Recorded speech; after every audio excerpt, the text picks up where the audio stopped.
I couldn't believe that Liu Kang welcomed me in Earthrealm, or that he thought me worthy to study with his Shaolin masters. After a lifetime of wishing for one, I finally had a home. But my joy was tempered as I thought about Serena. My shadow sister was still under Quan Chi's yoke, and she deserved a life free of him as much, if not more, than I. Quan Chi and my other sisters proved tenacious, but they were no match for my blade. I snatched Serena from them. Then Liu Kang helped me break Quan Chi's spell. Her mind free of his influence for the first time in years, Serena chose to join me in Earthrealm. My sister and I once again fight side by side. Only now we do so for Earthrealm. Together, we have formed the Order of Light.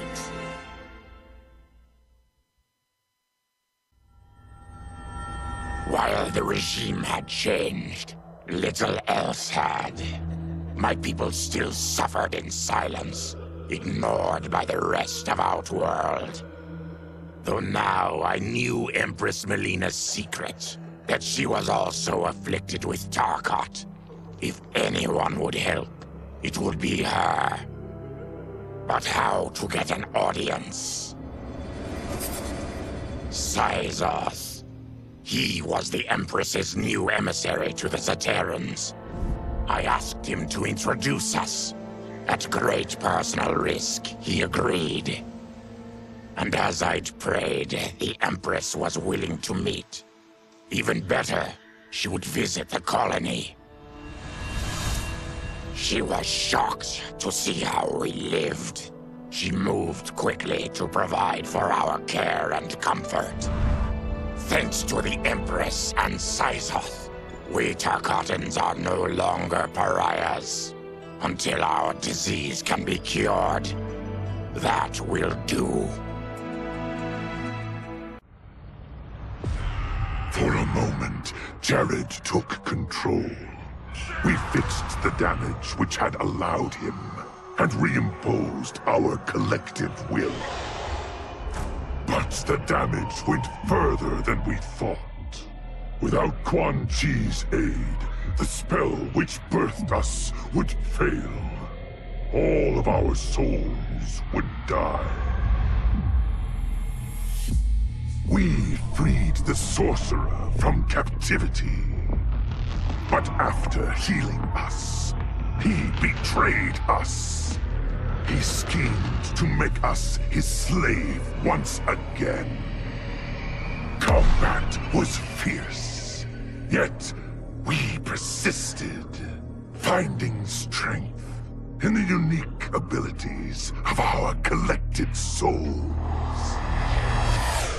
Now we must decide our future path. Reconciling our desires will be difficult, but reconcile them we must. If not, we will be consumed by civil war.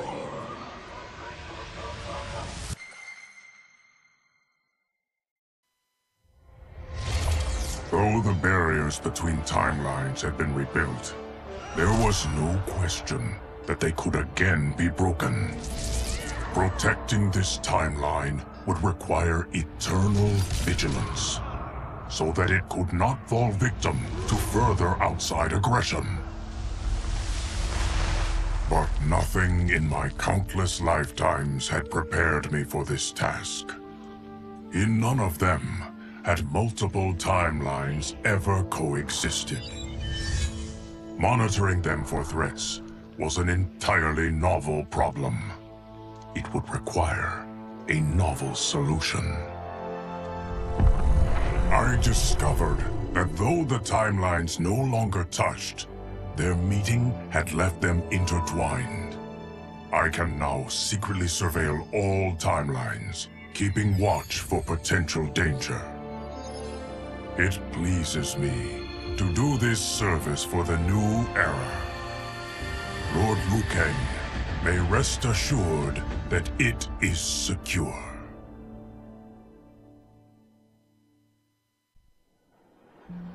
Quan Chi's defeat had cost me everything. For months I had furthered his plot, and now I had to start over. Saito's people were still in chains.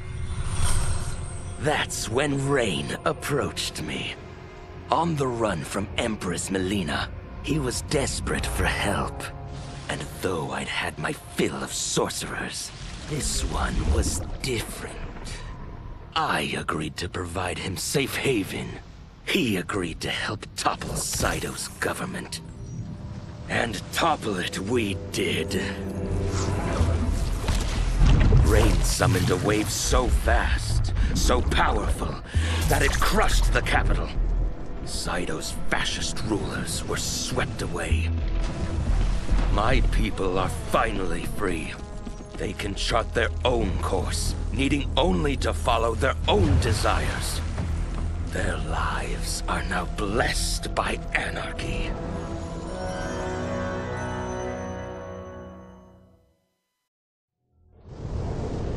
How many times have I saved them?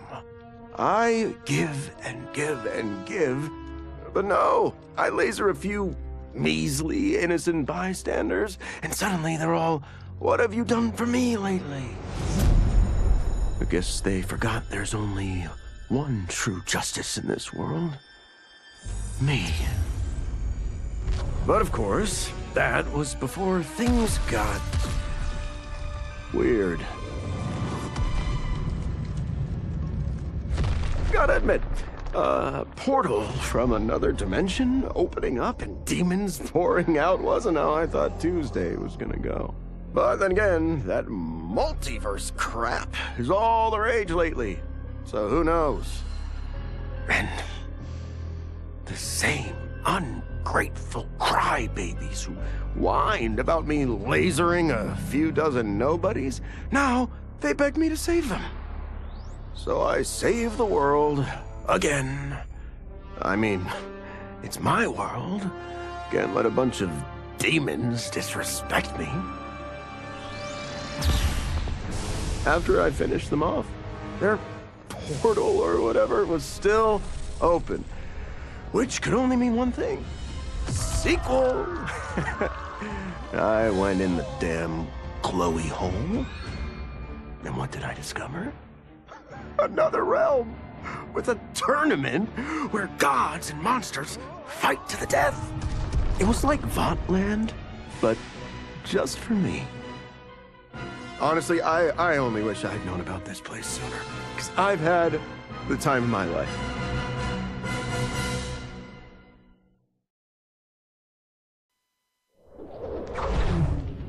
Since this whole thing kicked off, I'd wondered why Liu Kang chose me to be a champion. I mean, sure, I was killing it as a martial arts star, but it's one thing when it's all for show. It's different when you're playing for keeps. Then Liu Kang let me in on his master plan. He wanted the masses to know about the world beyond them, the one filled with gods and monsters, and he wanted me to tell him about it. But I knew revealing the truth all at once would be too shocking of a plot twist for most. That's why I pitched doing a bunch of stories, to slowly get people used to it.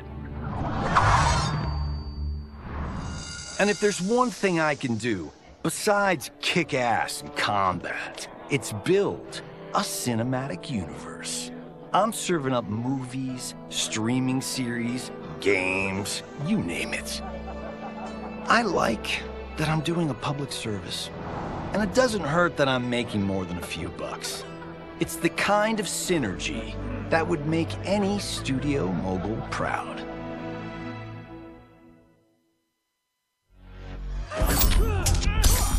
I wasn't looking for allies against the Yakuza, but I found one in Special Agent Jackson Briggs. He'd heard gangsters plotting to kill me on a wiretap and came calling, hoping I'd be his informant. We planned to part ways when we got the job done, but then Shang Tsung showed up to steal Sento. Needless to say, Jackson had questions. It blew his mind to hear that the stories in Johnny's movies were real. Once the shock wore off, Jackson quickly sized up the threats Earthrealm faced. To deal with them, he got his bosses at the FBI to form the Outworld Investigation Agency. When he asked me to sign on, I hesitated. After all, me? A government agent? But it's an important job. And more importantly to me, an honest living.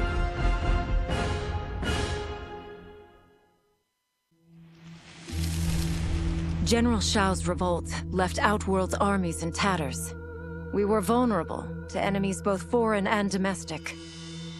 That's why my sister asked me to take command, to stitch her military back together and purge Shao's loyalists within it. She trusted only me with the task. The soldiers, however, had little faith. They thought me a spoiled dilettante, unprepared and unfit to serve. That I could fight mattered little. All that mattered was that I wasn't one of them. I finally earned their loyalty by orchestrating an epic victory over Shao and his rebels. Though the general himself escaped, his forces were smashed. For as long as I am able, I will lead the Empress's armies in defense of Outworld. Through strength, we will achieve peace.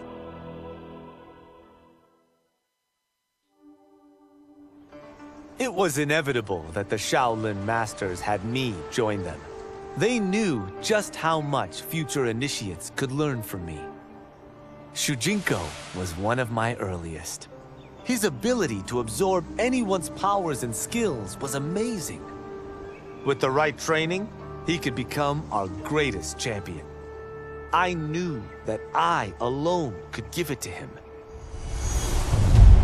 But as his proficiency grew, so did his ego. In love with himself and his power, Shujinko became a threat to the realms. He hadn't learned humility, because I wasn't the one who could teach it.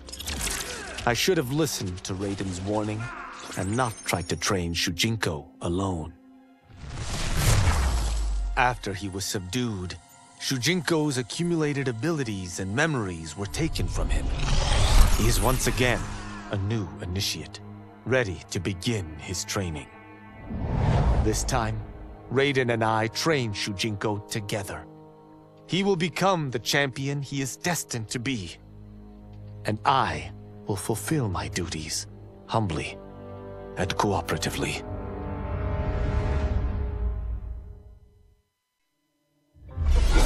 As her reign began, Empress Mileena faced many challenges. To meet them, she turned to the people she trusted. Her sister to lead her army, and me to lead her Imperial police. Though I missed Empress Sindel dearly, I was glad my ties with her family had been mended.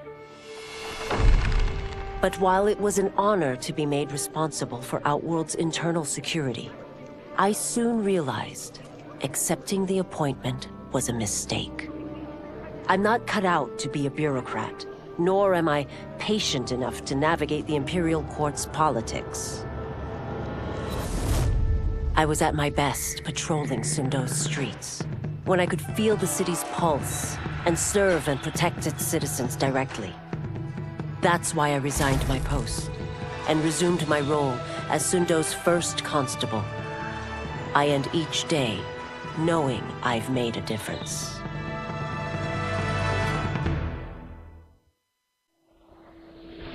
My loyal partner had warned me. Reclaiming my power as Keeper of Time might have unforeseen consequences. In this, as in most things, he proved prescient. The process I had undergone did irreparable harm to my body. Taking back my power had cost me my immortality. While my lifespan would still stretch across eons, I would one day perish. And if the war with Titan Shang Tsung taught me anything, It is that this timeline is not safe without a protector. Yet I had never given thought to choosing a successor. Who is it that could replace me and protect my new era? The answer, of course, is Geras. Tireless and meticulous, he is perfectly suited to be entrusted with this grave duty. And no one knows better the temptations of the hourglass. I have no doubt he will be above them. Though worried about how the public might react, I met with Baraka to discuss his Tarkatans. Speaking from his heart, he moved me.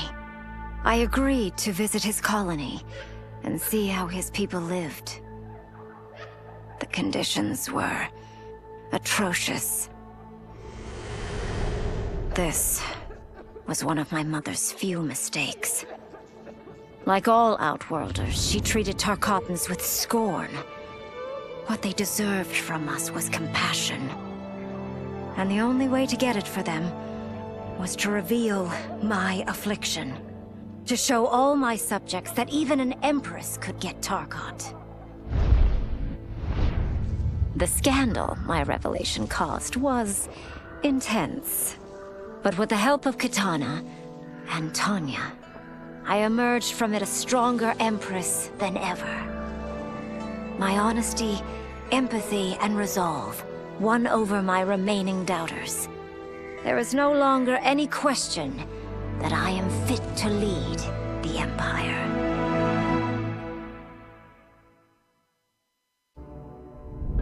Quan Chi's plot collapsed. Along with it, my plan to secure new beings to feed my starving people. Because I'd advocated for partnering with him, I was held responsible. If I didn't seize for Viternus' new feeding grounds, the Coven would banish me. But then, I had a revelation. I didn't need to conquer realms to feed my people. I simply needed to capture enough beings to breed them. Once they multiply, Viternus will have a limitless, renewable source of food. And I only need a few thousand to start. A number so small compared to the billions in the realms that no one will notice as people go missing. But it will be more than enough to establish our breeding stock and feed a ravenous Viternus.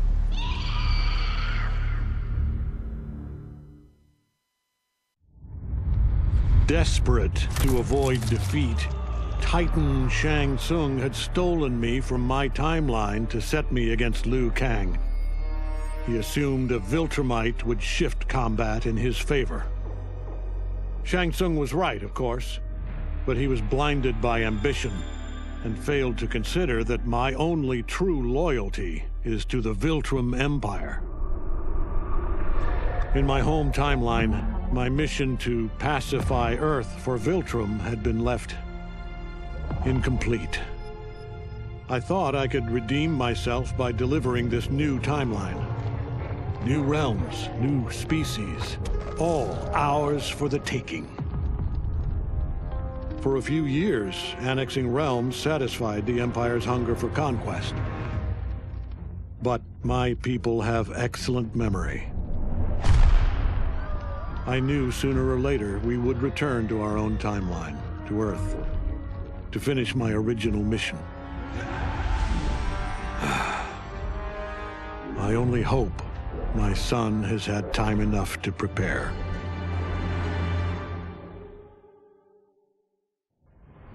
Project Starfish? Project Butterfly? Crazy town. Both of them. But neither was as fucked up as Project Magician.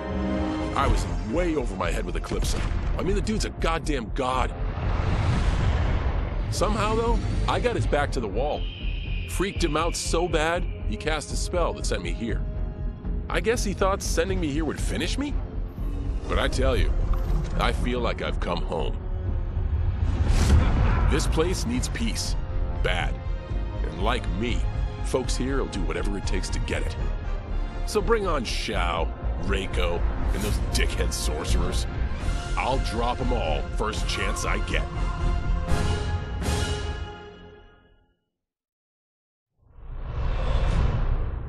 Though Ermac had freed me from my Legion cell, I found myself no less imprisoned.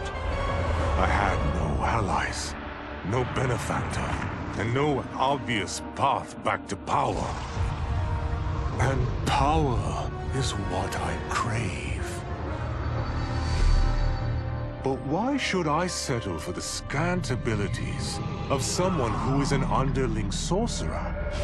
I should be the one who controls history, who bends people and events to my whim. I should control the hourglass and wield it as the keeper of time.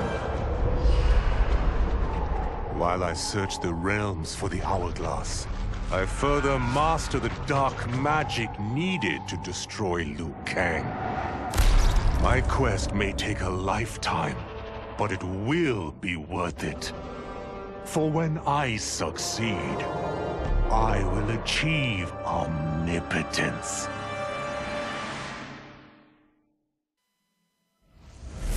Were it not for my godly counterpart, I would not have survived the battle against Titan Shang Tsung. Meeting him, though, raised questions. Why did I replace him in this new era? Why was I made mortal? Lord Liu Kang told me of his Raiden's nobility and righteousness, about his steadfast leadership in the defense of Earthrealm. He also told me about Raiden's dark side, how he could be consumed by rage and cast aside the rules he otherwise lived by. Making me mortal and incapable of such anger was to keep me from following in his footsteps.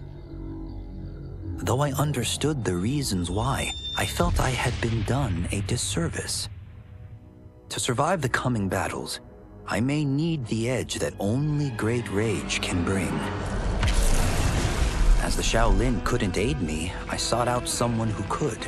Someone to stoke the fire within me and teach me to master it.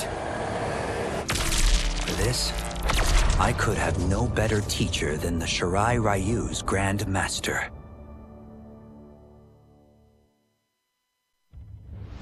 To elude capture by Empress Mileena, I joined Havik's crusade in Saido. There I summoned more magic than I thought possible, and drowned out the old regime. Havik's longed-for anarchy had been achieved. He was more than satisfied. But I was left empty and broken. Had I been satisfied as Outworld's High Mage, not let myself be tempted by Shang Tsung, a great city would not now lay in ruins. I've caused devastation, ended thousands of lives, all because of my blind ambition. I've betrayed my oath, my sovereign, and my realm. These high crimes merit punishment, and I'll accept whatever the Empress gives me. My only ambition now is to one day be forgiven.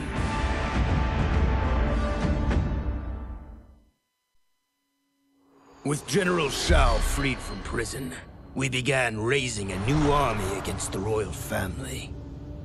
Though many were eager recruits, few were good at soldiering. It was so bad, the general was forced to change tactics. He decided that we needed a doomsday weapon. That weapon isn't a thing, though. It is a monster. Onaga, the Dragon King. The general told me the old legends were true, that his ancient ancestor defeated Onaga, trapping him deep inside Mount Sagan. The Dragon King is still there today, his pent-up fury waiting to be unleashed. Because Onaga is so dangerous, the general wouldn't risk trying to tame him before. But now, He feels we have no choice. Though I likely won't survive, I accept this mission gladly. I can think of no greater honor than to give my life in the General's service.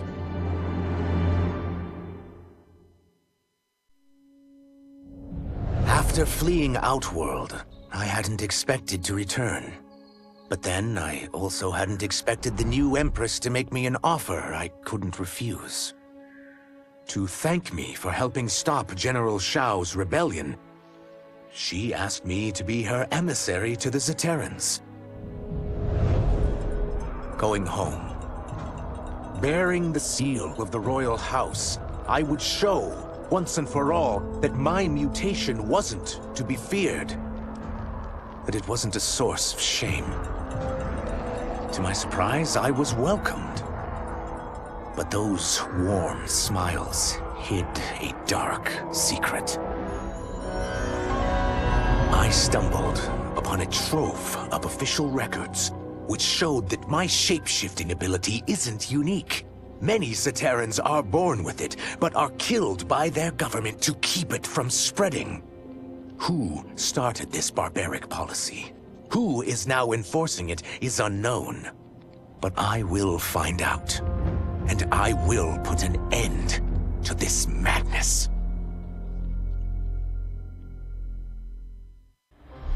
No sooner had Titan Shang Tsung been defeated than Bi-Han and his loyalists hunted us down. Outnumbered, we fled to Japan. There, we sought refuge from an old family friend. As children, we played together. But Harumi Shirai was a woman now, the head of her clan. Her strength, beauty, and intellect awed me. Also incensed by Bi-Han's betrayal, Harumi agreed to help me forge a new clan, one that would stand against him and defend Earthrealm. Her aid proved invaluable, and as time went on, we grew closer. To honor Harumi and pay respects to my new bride, I named the clan after her, calling it the Shirai Ryu. Now the battle against my brother begins in earnest. The Shirai Ryu won't rest until Bi-Han is defeated and the Lin Kuei's honor restored.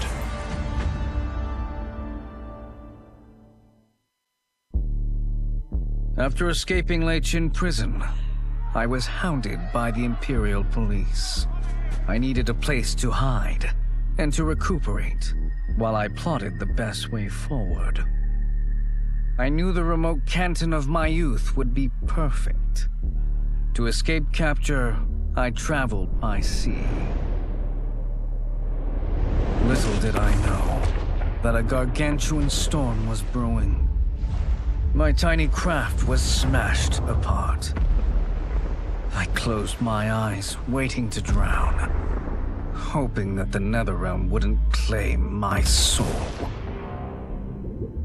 But when I reopened them, I found myself not in hell, but on a deserted island. From its ruins, I could tell that great sorcerers had once lived there. In the caves beneath the ruins, I found what I can only describe as a well of souls. Once I learn how to wield its power, I will become invincible.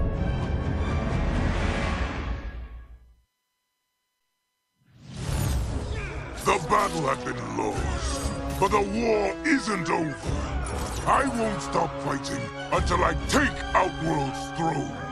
That they thought Lei Chin prison would hold me is laughable. Once free, I began planning my next campaign. I would need an unstoppable army to overthrow Mileena. Unfortunately, most of my former soldiers lacked the courage to rally to my standard. Rebuilding my army would require finding new recruits. And that task is proving easier than expected. Outworld's golden age has left more than a few behind. Without hope, without power, they eagerly heed my call to tear down Mileena's government. As the darkness enveloped me, I took a long last look at my family. I did not expect to see them again until their souls joined mine in the living forest. But miraculously, my beloved husband delivered me from oblivion. Though he couldn't save my body, Jared had preserved my soul. Like him and countless others, I am now a part of Ermac. Yet ours is not a peaceful repose. The collected souls within Ermac have their own needs and agendas. Before we can speak as one, we must first reach consensus. I had thought, as the former rulers of Outworld, I and Jared would hold sway. But here we are, two souls among many thousands, fighting for the right to be heard. And if there is one thing we do well together, it is fight. We will win the right to govern Ermac as we once had governed Outworld. And we will rule for the benefit of all.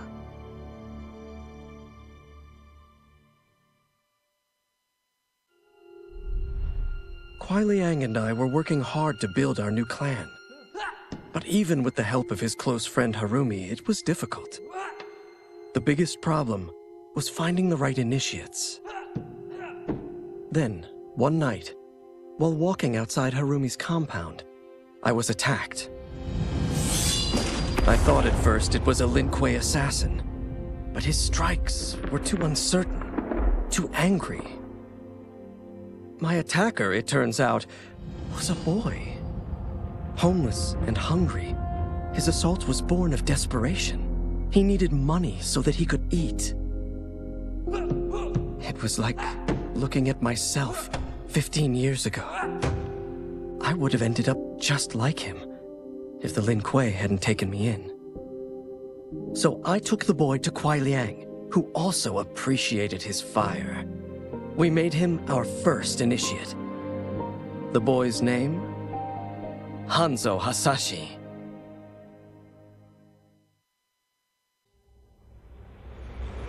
I had broken the Lin Kuei free of Liu Kang's enslavement. We were now masters of our destiny, and could take our place among Earthrealm's great nations. But taking and holding territory would require a vast army. I needed more fighters to make our presence felt. Then I recalled Shang Tsung's dragon warriors. An army of them would be unstoppable. But trafficking in such strong magic would surely draw Liu Kang's attention. Sector advised that we avoid detection by building our army using science, not sorcery. We've invested much into this endeavor, and we are beginning to see results. Once again proving the depths of Sector's genius. When we are done, all of Earthrealm will honor our desires and heed our demands. If not, they will face the Lin Kuei's wrath. To kill a snake, you cut off its head. Or in the Yakuza's case, its heads. Kenshi said I couldn't do it. But he didn't know what I knew, that the family's bosses were meeting to talk shop and settle disputes. In one fell swoop, I could decapitate them all. As they nursed whiskey and negotiated, I waited. My moment came, then was cut short, when a fiery portal opened. Out of it stepped men I'd never seen before. And from the boss's low bows and averted eyes, I could tell they were the ones really in charge. Listening in, I learned they run the Red Dragon, an ancient clan secretly behind all of Earthrealm's crime families. I could crush the Yakuza, but these Red Dragon would simply replace it. Probably with something even worse. I'm facing a powerful new enemy in my war on the underworld. One I never saw coming. And I've got to finish them. Or die trying.